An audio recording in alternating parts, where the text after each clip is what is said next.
Good morning, students, and my dear friends. I'm Dr. Shalini Shukla, and today is 18th of January 2022, Tuesday. Motivation of the day is opportunity is missed by most people because it dressed in overalls and looks like work. In today's discussion, we are going to cover these articles. So let's start with article number 1 given on page number 1 of Business Standard E-commerce policy to script arm's length rulebook. As per the national e-commerce policy that is actually in work since last 3 years, new rules has been added into it, and that rules will direct all the e-commerce companies or the e-tailers to be fair as well as non-discriminatory while providing any sort of cashback or any sort of reward offers to the consumer. So as per the new development into the national e-commerce policy, all those marketplace firms should not influence the price of product listed on their platform. तो सीधी सी simple सी बात ये कही गई है अब नए rules के तहत कि जितनी भी ई कॉमर्स कंपनीज हैं, मार्केट प्लेस फर्म्स हैं, वो अपने प्लेटफॉर्म पर आर्म्स लेंथ का प्रिंसिपल फॉलो करेंगी। Unnecessary, undue, discriminatory, unfair cash discount और रिवॉर्ड्स ऑफर नहीं करेंगे, जिससे कि जो गुड्स एंड सर्विसेज हैं उनके प्राइस बहुत ज़्यादा वेरी नहीं करेंगे all across the digital and electronic platforms. And this new policy will be applicable to all digital and electronic platforms engaged in buying and selling of goods and services. It will include the television shopping channels, web pages, social media companies as well. तो basically वो सारी market place firms जो अपने web page पर, अपने social media platform पर किसी भी तरह के गुड एंड सर्विस की मार्केटिंग करती हैं और उसमें एक ह्यूज कैश बैक या रिवॉर्ड्स ऑफर करती हैं, जिससे कि एक सेम प्रोडक्ट अगर हम देखें, सेम प्रोडक्ट के प्राइस अलग अलग सोशल मीडिया प्लेटफॉर्म्स पर, अलग अलग ई कॉमर्स प्लेटफॉर्म पर डिफरेंट होते हैं। किसी में वही प्रोडक्ट 100 रुपये में, किसी में वही सेम प्रोडक्ट 200 रुपये में मिल रहा होता है because of number of cashback and rewards offer. तो अब इसी डिस्क्रिमिनेशन को, इसी वेरिएशन को, इसी डिफरेंस को रिमूव करने के लिए ई कॉमर्स पॉलिसी में ये नया रूल लाया गया है। E companies will have to appoint officers to ensure the compliance of new domestic laws and address all the complaint in a fair and time bound manner as per the new rule that has been inserted into national e-commerce policy. और जिसके लिए department for promotion of industry and internal trade DPIIT ने जितने भी concern government departments हैं, ministries हैं, उनको latest draft जो है वो सर्कुलेट कर दिया है फॉर देयर कंसल्टेशन, क्योंकि इसमें बहुत सारे डिपार्टमेंट और एजेंसीज का इन्वॉल्वमेंट होगा in order to ensure the compliance of this law. तो ड्राफ्ट पॉलिसी जो है वो सर्कुलेट कर दी गई है for consultation, and earlier at least 2 draft prepare by DPIIT could not become the policy. क्यों? क्योंकि कुछ गवर्नमेंट डिपार्टमेंट्स ने उसमें अपने अपने कुछ अपोजिशन रजिस्टर्ड किए थे। और जैसे मेजर जो कंसर्न था वो ये था कि जितने भी जो मार्केट प्लेस कंपनीज हैं, those who are not e commerce companies, actually जो अपना जो प्रोडक्ट बेच नहीं रही, सिर्फ अपने अपने प्लेस पर, मार्केट प्लेस पर किसी पर्टिकुलर कंपनी के प्रोडक्ट को लिस्ट कर रही हैं, एडवर्टाइजिंग कर रही हैं बेसिकली, वो किसी भी प्रोडक्ट के प्राइस को कंट्रोल नहीं कर सकती। Official indicated that no market place can have control over the product sold on their platform. अगर कोई मार्केटिंग कंपनी किसी प्रोडक्ट का एडवर्टीजमेंट कर रही है अपने प्लेटफॉर्म पर, तो उसकी प्राइसिंग उसके कंट्रोल में नहीं है, ऐसा कंसर्न किया था कई सारे ऑफिशियल्स ने। Also, these types of firms cannot sell their products to vendors registered on their platform. इसके अलावा वो वेंडर्स को ये भी डायरेक्ट नहीं कर सकती इस तरह की मार्केट प्लेस फर्म की आप केवल और केवल मेरे ही प्लेटफॉर्म पर अपना प्रोडक्ट सेल करिए। Same vendor different different market place पर अपने प्रोडक्ट को लिस्ट करा सकता है। तो कंपनीज का ये कहना था, जो इन्वॉल्व थे कंसल्टेशन में, उनका ये कहना था कि इस तरह के रूल का इम्प्लीमेंटेशन बहुत ज़्यादा पॉसिबल, फीजिबल नहीं हो पाएगा, क्योंकि जिस पर आप इसकी रिस्पॉन्सिबिलिटी डाल रहा है इस पर्टिकुलर रूल के कंप्लायंस की ई मार्केट प्लेस प्रोवाइडर कंपनीज जो ई मार्केटिंग करती हैं, तो वो ना प्राइस कंट्रोल कर सकती हैं, ना वेंडर को कंट्रोल कर सकती हैं, ना वो सेलिंग को कंट्रोल कर सकती हैं। तो कैसे ई मार्केट कंपनीज इस पर्टिकुलर रूल को इम्प्लीमेंट करेंगी? हालांकि जो प्रपोज पॉलिसी आई है गवर्नमेंट ने फिर से कुछ चेंज ला करके जो इंडिया का ई ग्रोइंग कॉमर्स सेक्टर है, मार्केट प्लेस है, उसको ज़्यादा अकाउंटेबल और रिस्पॉन्सिबल बनाने के लिए एक और अटैम्प्ट किया है डिपार्टमेंट ने। देखते हैं कि ये अटैम्प्ट कितना सक्सेसफुल इस बार होता है। पिछले 2 अटैम्प्ट तो अनसक्सेसफुल है इस पर्टिकुलर रूल को लेकर के।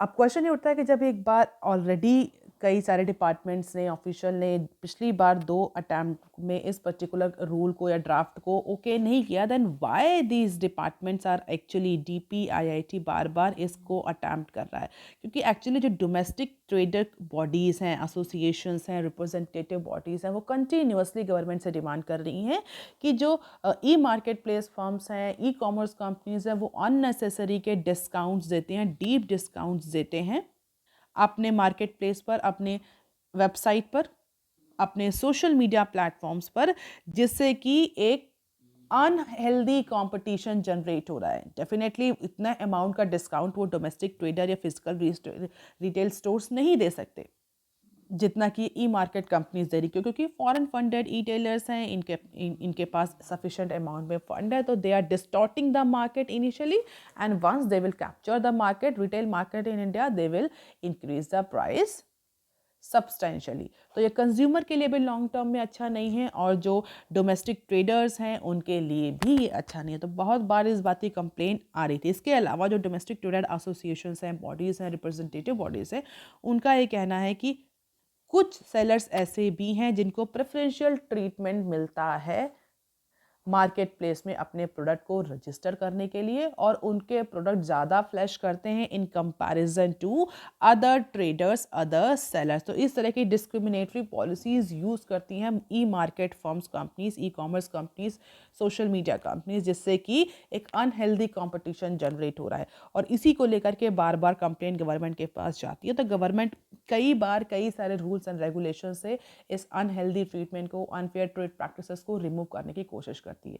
अगर इंडिया की बात करें तो इंडिया में ई कॉमर्स जो है वो कंटिन्यूसली, ई कॉमर्स जो का जो बिजनेस है वो कंटिन्यूसली इंक्रीज हो रहा है। It's ever growing business.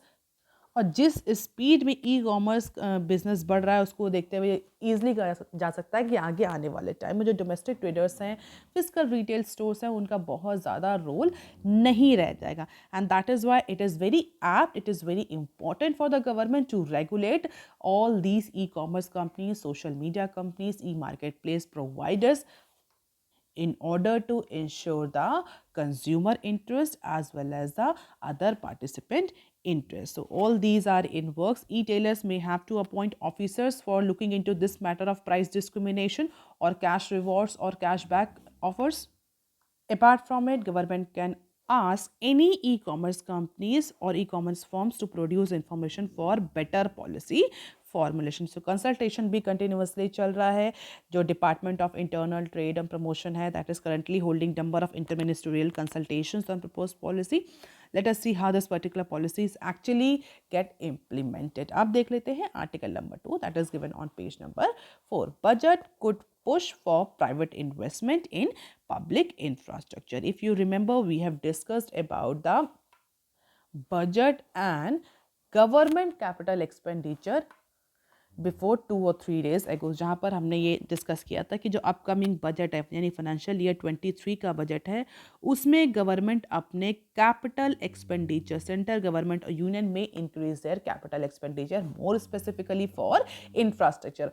क्यों? क्योंकि हमने डिस्कस भी किया था कि पैंडेमिक का टाइम है, इकोनॉमी को रिवाइव करने के लिए मार्केट में मनी सप्लाई की ज़रूरत है, मार्केट में एम्प्लॉयमेंट जनरेशन की ज़रूरत है, और गवर्नमेंट का, यूनियन का जो कैपिटल एक्सपेंडिचर होता है that plays very important role in money circulation, employment generation. That is why in financial year 23 budget, government will focus on more capital expenditure in comparison to the last previous budget years.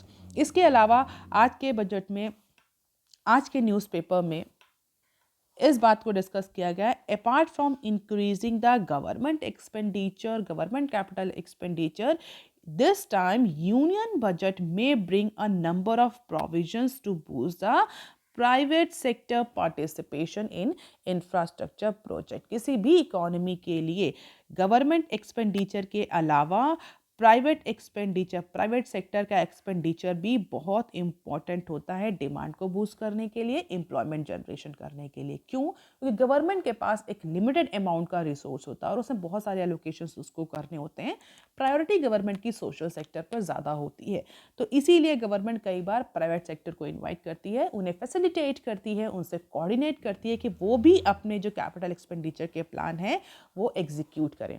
और if you remember, हमने कई बार discuss भी किया था, pandemic की वजह से बहुत सारी जो प्राइवेट कंपनीज थी उन्होंने अपने कैपेक्स के जो प्लान थे वो फिलहाल के लिए पोस्टपोन कर दिए थे, जिसकी वजह से प्राइवेट इन्वेस्टमेंट जो था वो बहुत ज़्यादा डाउन चल रहा था since last 2 years because of pandemic. But into this financial year, government is actually planning to bring number of provisions for what? For boosting the private sector participation, more specifically in infrastructure project. सीधी सी बात है, government भी अपना capital expenditure बढ़ा रही है infrastructure sector में, तो government ये चाहती है कि प्राइवेट सेक्टर भी उसी फॉर्मेट में कोऑर्डिनेट करे, दोनों प्राइवेट और गवर्नमेंट दोनों एक ही ट्रैक पर चले रिलेटेड टू इंफ्रास्ट्रक्चर इन्वेस्टमेंट, जिससे कि इकोनॉमिक एक्टिविटीज़ मैक्सिमाइज हो सके, एम्प्लॉयमेंट जनरेशन हो सके, डिमांड बूस्ट हो सके और इंफ्रास्ट्रक्चर डेवलपमेंट भी हो, that all eventually leads to economic growth. So this could include strengthening the private public partnership, जैसा कि मैंने बताया कि government is all set to increase the capex, आप प्राइवेट को भी इनवाइट कर रहे हैं, तो डेफिनेटली जो PPP मॉडल है उसको और स्ट्रेंथन किया जाएगा। किस किस तरीके से? जो डिस्प्यूट्स जनरेट होते हैं गवर्नमेंट और पब्लिक और प्राइवेट पार्टनरशिप में, उस डिस्प्यूट मैकेनिज्म को फासन किया जाएगा। Uniform PPP institutional framework develop किया जाएगा। Easier terms for infrastructure companies for assessing the bond market, tax ops, business standards have been given all this information. तो आगे आने वाले बजट में गवर्नमेंट फिलहाल इन सारे मैकेनिज्म पर काम करेगी। तो जो डिस्प्यूट्स जनरेट हो रहे हैं PPP मॉडल में, उनका रेजोल्यूशन जल्दी से किया जाए, एक यूनिफॉर्म कोड जनरेट किया जाए for institutional framework, infrastructure companies को बॉन्ड मार्केट की ईजिली एक्सेस हो, जिससे कि वो आसानी से फंड रेज कर पाए। तो ये सारे जो प्रोविजंस हैं फिलहाल गवर्नमेंट के लिए गवर्नमेंट कंसीडर कर रही है for increasing the investment in infrastructure projects. Why? Because as I discussed, investment in infrastructure projects with high multiple effects has been Centre's main plank for reviving the economy for financial year 23. Last news में हमने discuss भी किया था कि इस particular financial year में government 6.5 trillion का capital expenditure कर सकती है, स्पेशली इंफ्रास्ट्रक्चर के केस में। तो गवर्नमेंट चाहती है कि प्राइवेट सेक्टर भी गवर्नमेंट से इस पर्टिकुलर एरिया में, इस पर्टिकुलर सेक्टर में कोऑर्डिनेशन करें।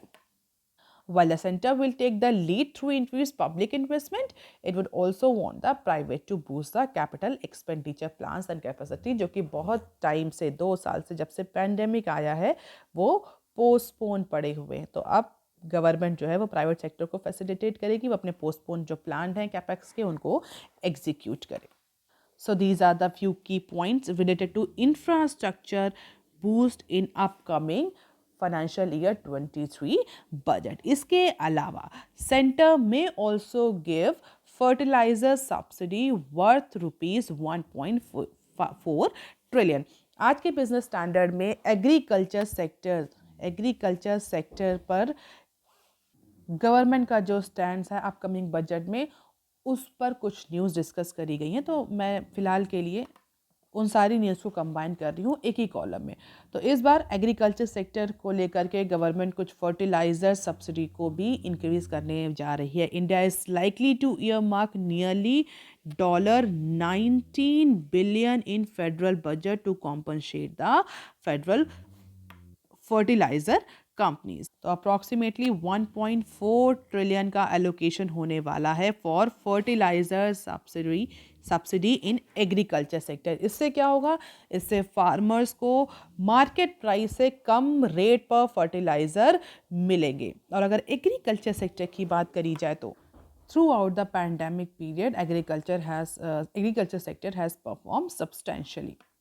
तो जो आगे आने वाला बजट है यानी फाइनेंशियल ईयर 23 का बजट, इसमें गवर्नमेंट एग्रीकल्चर सेक्टर पर और ज़्यादा फोकस कर रही है और उसके लिए सबसे इम्पोर्टेंट है फर्टिलाइज़र कंपनीज। तो फर्टिलाइज़र कंपनीज को अप्रॉक्सीमेटली फाइनेंस मिनिस्ट्री ने 1.4 यानी 18.8 बिलियन डॉलर की सब्सिडी प्रोवाइड करने का डिसीजन लिया है इनटू अपकमिंग बजट। पिछले साल ये नंबर कितना था? पिछले साल 1.3 ट्रिलियन की सब्सिडी मिली थी फर्टिलाइज़र कंपनीज को, इस बार 1.4। तो हम ये कह सकते हैं कि इंक्रीज़ किया है गवर्नमेंट ने फर्टिलाइज़र सब्सिडी को, जिससे कि फार्मर्स को चीप रेट पर या मार्केट प्राइस से कम रेट पर फर्टिलाइज़र अवेलेबल हो। हालांकि ये नंबर अभी फाइनलाइज नहीं हुआ है, बट जो इन्फॉर्मेशन अवेलेबल है उसके according government this time is going to increase the fertiliser subsidy because of the increase raw material cost. इसके अलावा this is the budget 23 wish list on agriculture sector. What are the key challenges that agriculture sector is facing? What is the industry asking from government into this financial year budget, and what experts are saying on agriculture sector. Key challenges की बात करें तो access to finance, R&D, agro logistic, commodity prices, data integration, all these are the key challenges that Indian agriculture industry is facing. But yes, Indian agriculture has shown usually high resilience during the pandemic. So that is why government wants to multiply this resilience with right policy intervention. What government industry is asking? Industry is asking opening of data availability, protective role by or proactive role by government, deeper penetration of financial services and fintech companies into agriculture sector, so that fund availability, raw material availability can be ensured, information or other updated technology can be shared for better and sound growth in agriculture sector. क्योंकि recent time में supply chain disruption, labour migration, market uncertainty जैसे challenges face किए हैं agriculture sector ने। हालांकि agriculture sector ने performance जो दी है that is undoubtedly the toughest or the strongest performance in the Indian economy. But yes, that also needs certain supportive measures from government, and government is considering all this. Apart from it, in case of Manrega, government is also trying to increase the allocation into upcoming budget. Manrega will need at least 1 trillion budget next fiscal year. This is the demand as per the Manrega. Despite a resumption of normal economic activity, the burden on Manrega is increasing.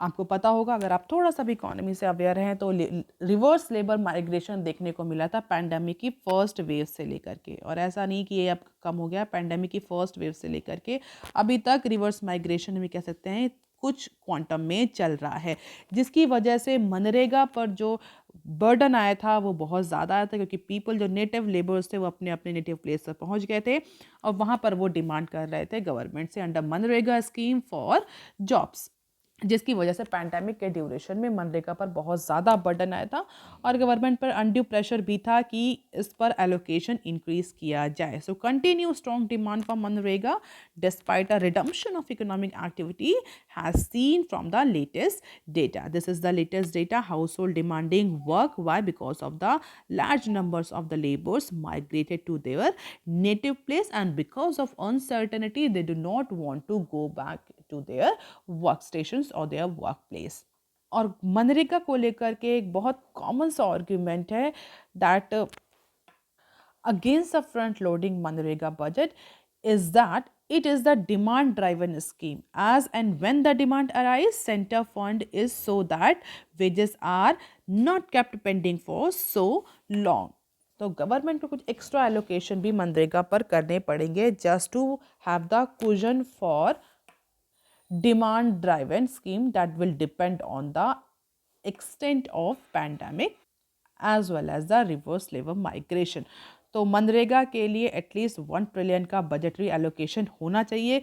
Government कितना allocation करेगी इस particular financial year budget में, इसको लेकर के अभी भी uncertainty है। अब देख लेते हैं article number 3 that is given on page number 6। Rising crude prices drive up bonds yield threaten to derail fiscal maths. 10 years के जो बॉन्ड हैं उनका यील्ड जो है वो 6.64% तक पहुंच गया है against from its previous close that was 6.58%. So 6.58% से इंक्रीज होकर के 6.64% तक पहुंच चुका है 10 ईयर ओल्ड बॉन्ड की यील्ड, जो कि कंटिन्यूसली आरबीआई के लिए चैलेंज बनी हुई है as high oil prices threaten to derail the fiscal math. और जिस तरह से 10 साल के बॉन्ड का यील्ड रेट बढ़ रहा है, जिस तरह से क्रूड ऑयल के प्राइसेस बढ़ रहे हैं, all these parameters or economic indicators are actually threatening to derail the fiscal math. क्यों? क्योंकि ये डेफिनेटली आउट ऑफ पॉकेट और out of turn borrowing so increase करेंगे, क्योंकि क्रूड ऑयल के प्राइसेस बढ़ रहे हैं। India is one of the largest importer of crude oil, जिसकी वजह से इंडिया का जो इंपोर्ट बिल है वो इंक्रीज होगा। और अगर 10 ईयर्स की बॉन्ड यील्ड की 10 ईयर्स के बॉन्ड की यील्ड रेट की बात करें तो this yield rate is highest since January 2020। और अगर ब्रेंट क्रूड ऑयल की बात करें तो वो भी अपने हाईएस्ट पॉइंट पर पहुंच चुका है $86.71 during the session according to the Bloomberg data. और expensive crude oil for India means more import bill, क्योंकि इंडिया की 85% जो डोमेस्टिक रिक्वायरमेंट है वो सिंपली हम इम्पोर्ट से पूरी करते हैं। और इसी इंक्रीज क्रूड ऑयल प्राइसेस का सीधा इम्पैक्ट हमें सीपीआई पर देखने को मिल रहा है। इसके अलावा जो इन्फ्लेशन बढ़ रही है वो सेंट्रल बैंक यानी आरबीआई को प्रेशराइज कर रही है कि आरबीआई अपनी मॉनेटरी पॉलिसी में हॉकिश अप्रोच अडॉप्ट करे। What is hawkish approach of monetary policy? Generally दो तरह के अप्रोच होते हैं, एक हॉकिश एक डोविश। इंडिया में बहुत ज़्यादा प्रेवलेंट नहीं है। This particular terminology is basically used by US monetary policy makers, and these two terms hawkish and dovish refers to different viewpoint on the way monetary policy should influence the economy. Like hawks are primarily concerned about limiting the inflation. Hawks are primarily concerned about limiting the inflation. They trend towards rising interest rate to restrict the supply of money. Simply पैसे की supply कम करो जिससे कि demand जो है वो reduce होगी। Demand reduce होगी तो अल्टीमेटली जो प्राइसेस बढ़ रहे हैं कमोडिटी के वो रिड्यूस हो जाएंगे। This approach is called as hawkish approach. Dovish on the other hand typically try to get interest rate go lower and they want an increase in the monetary policy into money supply, more economic growth and particularly more job। तो dovish जो है वो hawkish का हम भी कह सकते हैं जस्ट अपोजिट होता है, जहाँ पर जो कंसर्न होता है वो ज़्यादा मनी सप्लाई पर होता है। हॉकिश में मनी सप्लाई को रिड्यूस करने की बात होती है। तो जिस तरह से क्रूड ऑयल के प्राइसेस बढ़ रहे हैं और उसका इन्फ्लेशन पर इम्पैक्ट दिख रहा है, कमोडिटी के प्राइसेस पर इम्पैक्ट दिख रहा है, तो these types of pattern or economic indicators are pressurizing the RBI to go for hawkish in terms of their monetary policy. Hawkish means market से money suck up कर ले RBI in order to reduce the inflation. But RBI ये भी नहीं कर सकती। क्यों? क्योंकि अगर आरबीआई ने मनी सप्लाई रिड्यूस कर दी मार्केट से इस पैंडेमिक के ड्यूरेशन में, तो इकोनॉमिक एक्टिविटीज, इकोनॉमिक ग्रोथ है वो भी डाउन होगी।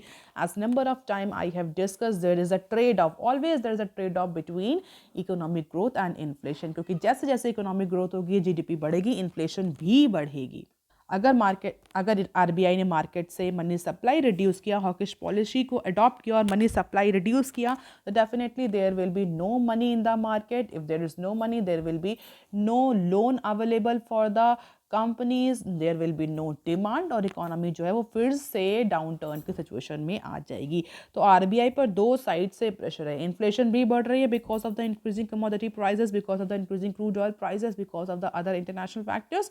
इसके अलावा आरबीआई जो है वो इन्फ्लेशन को कम करने के लिए हॉकिश अप्रोच भी अडॉप्ट नहीं कर सकती, या हम कह सकते हैं स्ट्रिक्ट मॉनेटरी पॉलिसी पर नहीं जा सकती। Apart from it, rupee also came under pressure, closing at 74.25 per dollar amid the RBI intervention, supporting the rupees sporadically from its previous close of 74.15. So all these weakening of rupee, increasing crude oil prices, increasing bond yield, increasing commodities, increasing CPI, WPI, all these are going to distort the fiscal math of RBI as well as the government, and there is a need to keep all these things into track. This is the graph about the Brent crude oil prices.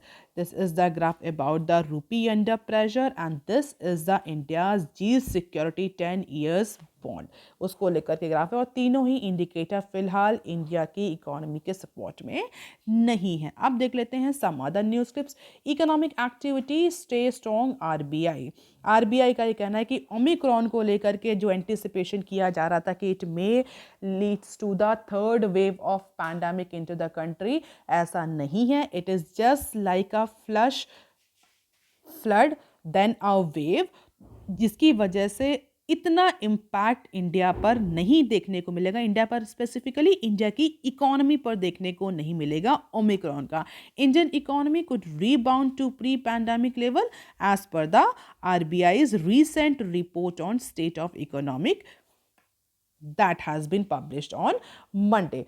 तो इस report में state of economy ने RBI ने clearly mention किया है कि जो aggregate demand है वो अभी भी रेजिलियंस है, consumer business are confident about the Indian economic prospects, unfavorable base effects pushing up the inflation, yes, this is a concern, but yes, export, GST collection and all other high frequency indicators, microeconomic data is saying that impact of Omicron is less in comparison to the previous two waves. तो RBI थोड़ा सा positive है Indian economy के state को लेकर के। अब देख लेते हैं next clip. Synchronized global regulation of crypto needed, PM at WEF। तो वर्ल्ड इकोनॉमिक फोरम की जो समिट चल रही है उसमें हमारे प्राइम मिनिस्टर ने क्रिप्टो करेंसी को लेकर के एक बहुत इंपॉर्टेंट स्टेटमेंट दिया है। उनका ये कहना है कि जिस तरह से वर्ल्ड ऑर्डर चेंज हो रहा है, जिस तरह से वर्ल्ड और ग्लोबल इकोनॉमी चेंज हो रही है, न्यूमरस चैलेंजेस फेस करेंगे कंट्रीज, चाहे वो डेवलप कंट्रीज हों चाहे वो डेवलपिंग कंट्रीज हों।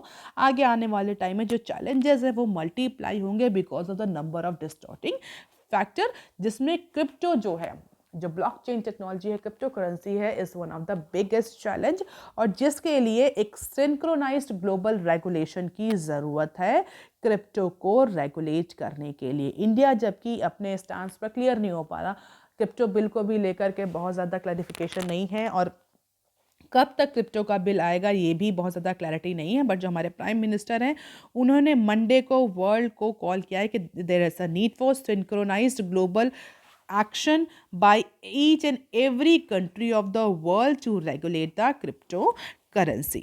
क्योंकि जिस तरह से क्रिप्टो करेंसी जिस टेक्नोलॉजी पर काम कर रही है और जिस तरह से ये नॉन रेगुलेटेड है, ये किसी एक कंट्री, कोई एक कंट्री अगर चाहे क्रिप्टो को रेगुलेट करना तो this will not be possible because of the technology involve into it, that is blockchain.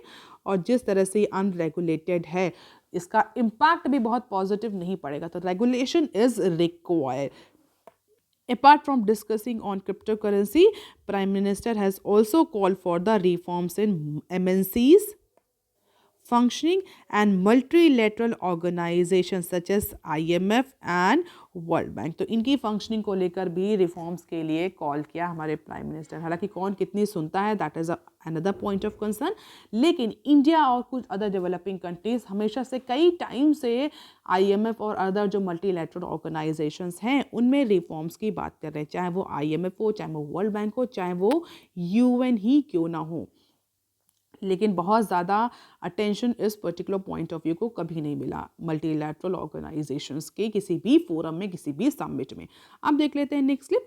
Centre receive 6,651 crore in interim dividend from 12 PSU. So government of India ने Monday को approximately 6,651 crore as a dividend receive किए approximately 12 PSU से. As a result, center has now received a total of 46,587 crore as a dividend and is edging towards a target of 50,000 जो कि government ने इस financial year के budget के लिए decide किया था. फाइनेंशियल ईयर 22 में जो गवर्नमेंट ने टारगेट रखा था from dividend for approximately 50,000 crore का था from public sector enterprises and other investment, और जो रिसीट्स एक्चुअल रिसीट्स आई हैं वो 46,587 के की आई हैं.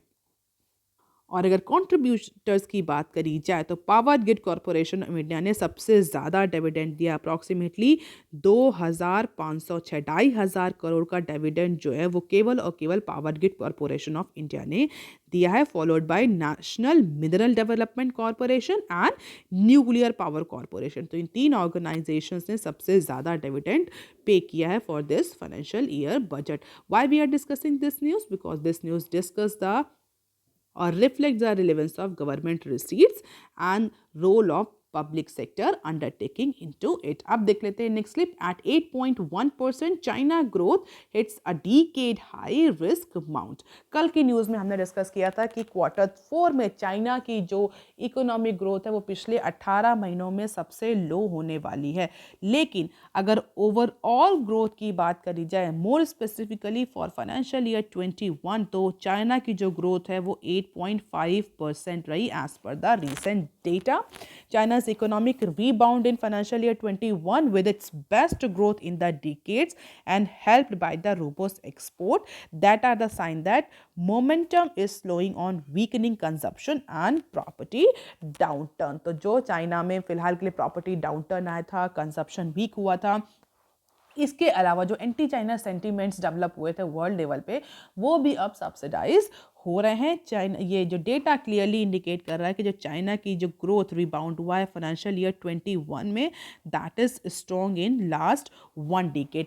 And if you are little bit aware about the economy, more specifically global economy, तो आपको पता होगा कि पैंडेमिक से पहले भी चाइना और इंडिया दोनों की इकोनॉमी जो थी वो अफेक्टेड थी, हम बोल सकते डाउन टर्म सिचुएशन में थी.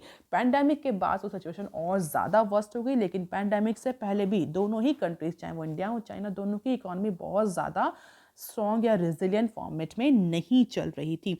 So growth in Q4 hit a 1.5 year low, government data showed on Monday. तो Q4 का जो ग्रोथ है वो तो 18 महीने का लो है, लेकिन अगर ओवरऑल ग्रोथ की बात करी जाए तो ये क्लियरली विजिबल है कि 2021 में चाइना ने एक ग्रोथ रिबाउंड रजिस्टर किया है. इसके अलावा ओमिक्रॉन का इम्पैक्ट भी बहुत सिग्निफिकेंट नहीं दिख रहा चाइना की इकोनॉमी को लेकर के.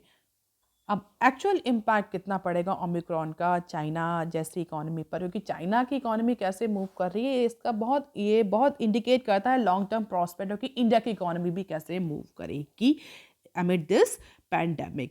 So all these are for today's students. If you want lecture PDF, you can join my Telegram channel. You can also follow me on other social media platforms. If you have any query and suggestion, you can write on comment section below. Apart from it, I daily update one quiz on Telegram channel, on Instagram channel, on YouTube comment section. Please try to attempt it. If you are preparing for any exam, it is very interesting as well as learning. So viewers, do support me, like, share and subscribe. Thank you. Have a nice day.